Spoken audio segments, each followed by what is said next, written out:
4 anos e unha pandemia despois o foro As mulleres que opinan son perigosas mira cara ás súas orixes. As xornalistas Susana Pedreira e Diana López lanzan un libro no que recollen o que deu de sí esta primeira cita. E o que fixemos foi converter en libro aquelas ponencias, cada unha delas está transcrita no libro dándolle forma de crónica xornalística. Pero non só iso, neste libro as organizadoras do foro volven recorrer as 13 mulleres que participaron nesa primeira edición para coñecer que pensan na actualidade.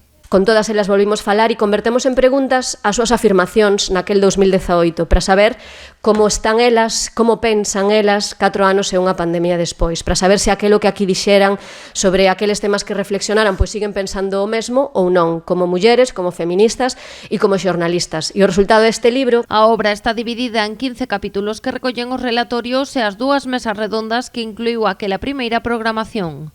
As mulleres que opinamos seguimos sendo perigosas, non?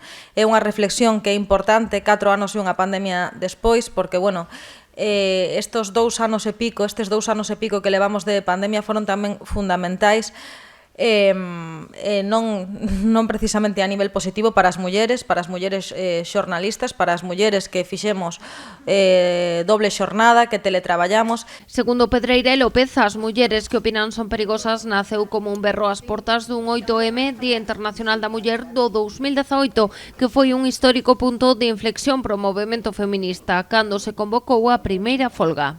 Foi algo inaudito, maravilloso, extraordinario.